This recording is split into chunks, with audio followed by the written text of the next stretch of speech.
आज डॉक्टर बाबासाहेब आंबेडकर यांचे विचार कोणत्या दिशेने वळवायचे याबाबत षडयंत्र सुरू झाल्याचं चित्र दिसतंय. राज्य सरकारकडून करण्यात आलेल्या चरित्र साधने प्रकाशन समितीच्या पुनर्गठनाने अनेक गंभीर प्रश्न निर्माण केले आहेत. ही प्रक्रिया फक्त प्रशासकीय बदल आहे की बाबासाहेबांच्या क्रांतिकारक विचारांना हळूहळू मवाळ आणि नियंत्रणात आणण्याचा प्रयत्न आहे याचा शोध घेणं आज अत्यंत गरजेचं बनलं आहे. जय भीम. मी आकाश शलार आणि तुम्ही पाहताय प्रबुद्ध भारत. डॉक्टर बाबासाहेब आंबेडकर यांच्या नावाने उभी केलेली ही चरित्र साधने प्रकाशन समिती ही कागदावरची रचना नाही, तर ती विचारांवर नियंत्रण मिळवण्याचा एक थेट आणि धोकादायक प्रयत्न आहे. हे आता स्पष्टपणे दिसतंय. 13 एप्रिल 2026 रोजी जयंतीच्या पूर्वसंध्येला राज्य सरकारने या समितीचे पुनर्गठन केले, पण या निर्णयामागे प्रशासनापेक्षा एक ठराविक वैचारिक अजेंडा काम करत असल्याची चिन्हे उघडपणे समोर येत आहेत.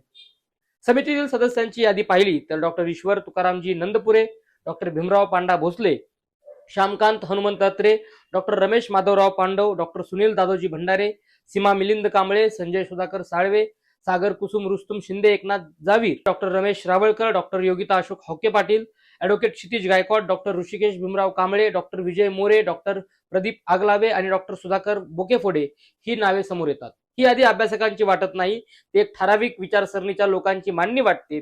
ज्या लोकांनी आयुष्यभर आंबेडकरी चळवळीत काम केलं, ज्यांनी सत्तेला निर्भीडपणे प्रश्न विचारले, ज्यांनी बाबासाहेबांच्या विचारांची धार जिवंत ठेवली, ते या समितीत दिसत नाहीत. हा योगायोग नाही, तर हा एक निवडलेला मार्ग आहे. डॉक्टर बाबासाहेब आंबेडकर यांचा विचार स्पष्ट आहे. तो समतेवर आधारित आहे. समता म्हणजे अन्यायाविरुद्ध उभं राहणं, विषमता मोडून काढणं, समान हक्कांसाठी लढणं. पण आज या समितीत ज्या प्रकारचे लोक पुढे आणले गेले आहेत ते समतेची भाषा बोलणारे नाहीत, तर समरसतेचा आग्रह धरणारे दिसतात. समरसता ही संकल्पना खोलात पाहिली तर ती विद्यमान विषमता न मोडता तिला झाकण्याचा प्रयत्न करते. समता व्यवस्था बदलते, समरसता व्यवस्था टिकवते आणि म्हणूनच समतेऐवजी समरसतेला पुढे आणणे हा एक शब्दात बदल नसून तो विचारांना कमकुवत करण्याचा मोठा डाव आहे. समितीत असलेल्या काही सदस्यांचे संबंध समरसता मंचाशी असल्याचे उघड झाले.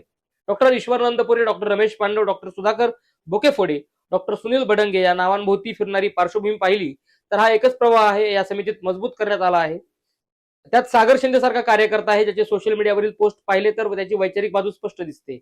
हा एक नमुना पुरेसा आहे हे समजण्यासाठी की समितीची दिशा काय असणार आहे. ज्यांची विचारधारा आधीच ठरलेली आहे ते बाबासाहेबांच्या क्रांतिकारक विचारांची मोकळी आणि निर्भीड मांडणी करतील अशी अपेक्षा ठेवणं म्हणजे स्वतःची फसवणूक करून घेणं आहे. याहूनही धक्कादायक गोष्ट म्हणजे शासनाच्या अधिकृत निर्णयातच बाबासाहेबांचे नाव चुकीचे छापले गेले. 13 एप्रिलला काढलेल्या आदेशात 3 ठिकाणी नावात चूक झाली आणि नंतर तो आदेशच बदलावा लागला. हा टायपिंगचा प्रश्न नाही, ही बेपरवाही आहे. आणि त्याहूनही मोठं म्हणजे ही मानसिकता आहे. ज्यांना नाव लिहिताना गंभीरता नाही ते विचार जपताना किती प्रामाणिक राहतील, हा सरळ प्रश्न आहे. बाबासाहेबांच्या नाव अचूक लिहिण्याची संवेदनशीलता ज्यांच्यात नाही त्यांच्याकडे त्यांच्या विचारांची जबाबदारी देणं म्हणजे त्यांच्या विचारांचा अपमानच आहे. ही समिती का तयार केली हा प्रश्न आता उघड आहे. बाबासाहेबांचे हजारो पानांचे अप्रकाशित साहित्य अजून बाहेर यायचं आहे. त्या साहित्याची निवड कोण करणार, त्यांचं संपादन कोण करणार, कोणते संदर्भ ठेवायचे आणि कोणते बाजूला काढायचे हे ठरवण्याचा अधिकार या समितीकडे असेल. म्हणजेच भविष्यातील पिढ्यांना बाबासाहेब कसे दिसतील हे ठरवण्याची ताकद या लोकांच्या हातात दिली जात आहे. आणि जेव्हा ही ताकद अशा लोकांच्या हातात जाते, त्यांची समतेशी बांधिलकी स्पष्ट नाही, तेव्हा इतिहास बदलण्याची प्रक्रिया सुरू होते. थेट विरोध केला तर समाज जागा होतो, पण हळूहळू विचार बदलले तर लोकांना ते लक्षातही येत नाहीत. बाबासाहेबांच्या लिखाणातील संघर्षाचा भाग कमी महत्वाचा दाखवला जाईल, क्रांतीचा संदेश मवाळ केला जाईल आणि त्यांना सत्तेला सोयीस्कर अशा चौकटीत बसवले जाईल. ही प्रक्रिया उघडपणे नाही तर शांतपणे होईल आणि हेच सर्वात धोकादायक आहे. आज ही समिती पाहिली तर स्वतंत्र वाटत नाही, ती स्वायत्त वाटत नाही, ती एक ठराविक अजेंडाची अंमलबजावणी करणारे साधन वाटते. समतेचा विचार मागे टाकून समरसतेची भाषा पुढे आणणे, संघर्ष करणाऱ्यांना बाहेर ठेवणे आणि सत्तेला सोयीस्कर लोकांना पुढे आणणे हा योगायोग नसतो, तर हे जाणीवपूर्वक केलेले नियोजन असते. सरळ शब्दात सांगायचं तर ही समिती अभ्यासासाठी नाही तर नियंत्रणासाठी आहे. बाबासाहेबांच्या नावाखाली बाबासाहेबांचा विचार बदलण्याचा हा प्रयत्न आहे. आणि जर यावर कोणी बोललं नाही, प्रश्न विचारले नाहीत, तर उद्या जो इतिहास समोर येईल तो खरा असेलच याची खात्री राहणार नाही.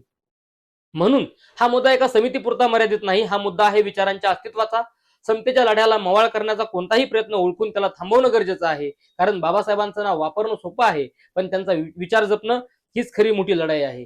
आज जर ही लढाई सोडली तर उद्या आपल्याकडे नाव राहील पण विचार हरवलेला असेल. जय भीम. धन्यवाद.